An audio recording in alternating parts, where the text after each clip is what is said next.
Hey guys, Realmeltan here. So today we have a 3900X, we have a 5700 non-X, and we have a small form factor PC. So what we're going to do, build a very powerful small form factor build. What's the backstory and why you decided to choose these components? So first and foremost, I'll talk about the case itself. This is the Thermaltake Core V1, the Snow Edition. It's actually one of our existing customers. We've built a render workstation for him before. What we've heard from him is that his daughter has recently gotten into an architectural degree course, and her, being a loving and doting father, wants to buy her a Whole new PC. So based on the daughter's requirements, she wanted something small, cute and powerful.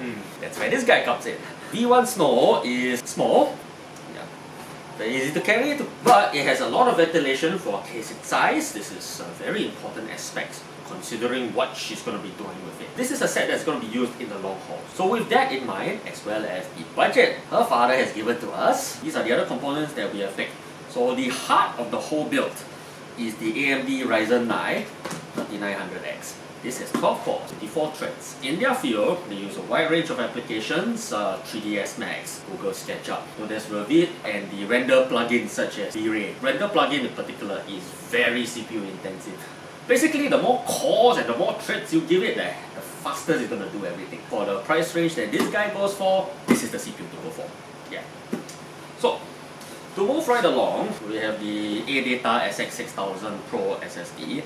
It's not the fastest NVMe SSD around, but again, for the budget her father gave us to work with, this was what we considered a very good fit. To move right down, we have the Seasonic Focus Plus Gold 650W power supply. This power supply was picked for two reasons. The first reason, which you will get to see in the later part when we build this set together, would be this power supply is smaller than a lot of its contemporaries. Why is this important? Because when you're dealing with a small ITX build, the less space that the power supply takes up in here, the more space you have for your cable management. The second reason why this power supply was chosen was because of this little thing over here. Yes, it has 10 years of warranty by the Singapore distributor Corbel itself. That speaks volumes as to the quality of construction as well as the confidence that this brand has in this. Cool. So, moving right along, we have the AMD Radeon 570. This particular example is from Fire. Now, this model here is the blower model.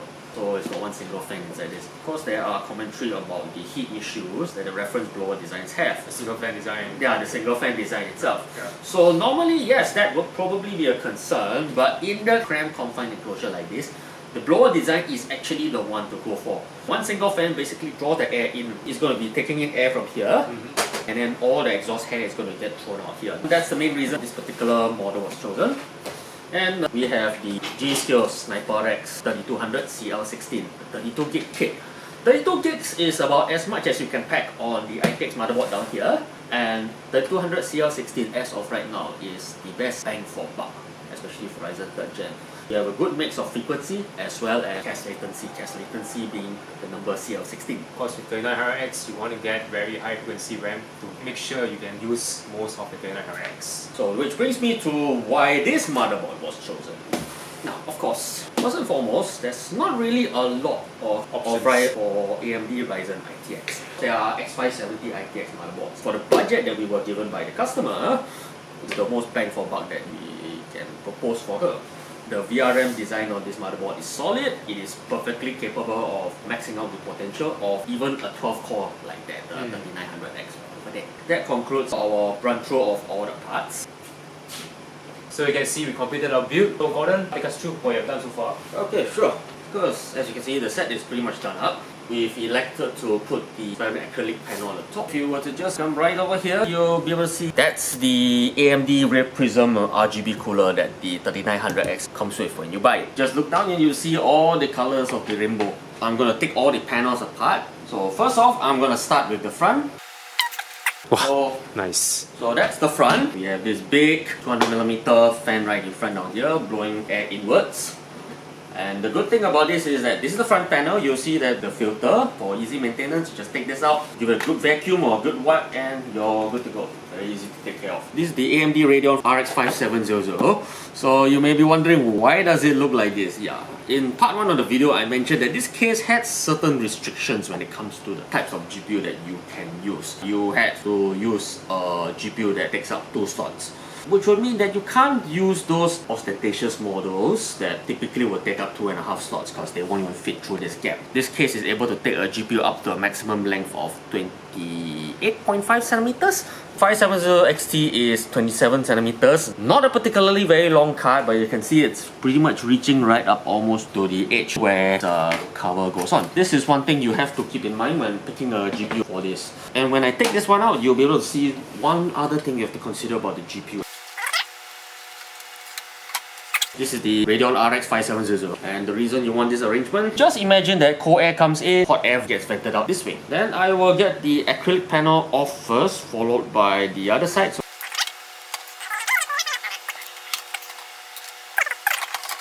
And if you were to look on the other side, you'll get a nice view of Wave Prism cooler itself, G-Skill SniperX 3200 MHz CL16 RAM. This is the 1TB hard drives. This was a last minute edition. It's a very open case, not very cramped like a lot of other Mini-ITX cases. We've taken advantage of that to shove most of the cables down. The neat part is that all the cable is all right here below. The Seasonic Focus Plus is a very short power supply. There's a lot of other power supplies which are longer in length. They extend a bit more into here, and consequently you will have less room here to hide and manage all your cables. That's how everything looks like. So let me get everything back on first. When you're putting the panels, remember that the vents are here and the solid portion is here, because this bottom section where your cables are is covered by this panel. And yeah, that's it. It's gonna look good wherever it's gonna sit. And the next part, we're gonna go through how this guy runs. So stay tuned.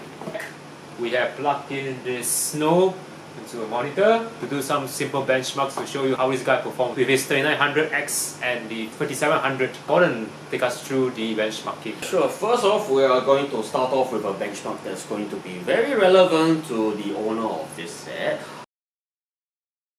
V-Ray is a plugin which is very popular in the interior design, architectural, construction, etc. etc. It's a render plugin, often used in conjunction with design applications such as 3ds Max, Google SketchUp, etc. What I have over here is a screenshot of the V-Ray CPU benchmark from an Intel Core i9-9900K. The reason for using this CPU as the comparison is that this currently right now is a similar price point to the Ryzen 9 3900X. The CPU benchmark, it completes in 1 minute and 2 seconds. Let's see how this guy stacks up.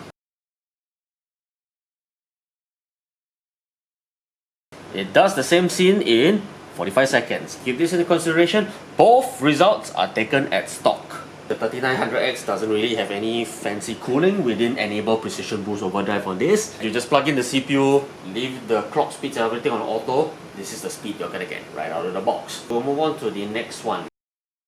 I have Cinebench R15 open, as well as a screenshot from the results taken from stock 9900K. CPU scores 2086. To give a good frame of reference, an 8700K scores about 1004. AMD's previous gen 2700X scores about 1007 plus plus. Let's see how this guy stacks up.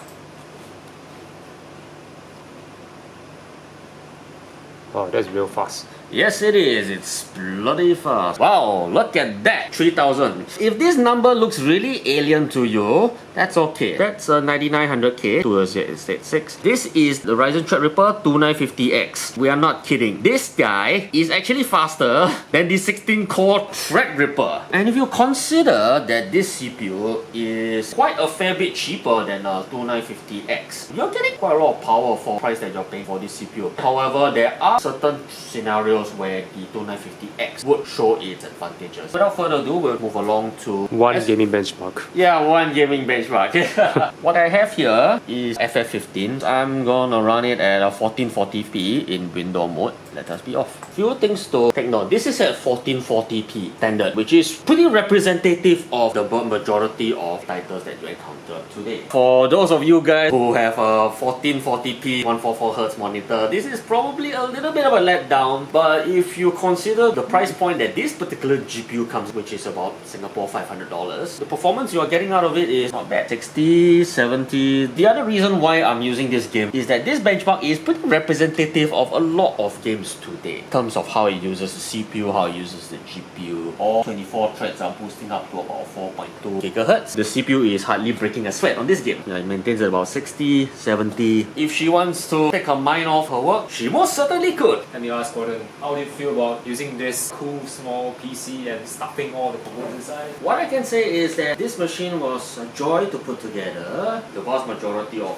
small ITX builds, usually due to their cramped confine, tend to make things very difficult for people who build in them. For this case, it was a very refreshing change, and I would highly recommend this case to anybody who wants to put together an ITX system for the very first time, but they don't want to spend half of the time pulling their hair out. Do you recommend this for a beginner? I would say yes, maybe not a complete beginner, but if you were to compare it to a lot of other ITX cases, yes, this is one of the easier cases to build. Alright, awesome man. Thank you Gordon again. So this guy will be shipped out this Saturday. When this video comes out, I don't think it's Saturday anymore. But anyway, we're going to have a very happy customer. If you guys want to have such a build, you can contact Gordon at Typhoon Systems. His Facebook page is in the link below. Or you can message me, I will message Gordon back. You may see my other tech videos in my tech playlist. For example, they're very popular right now, the aftermarket cooler for the 3600 versus stock cooler, or the other videos in my tech playlist. This is Realmeltan, out. Bye. Okay.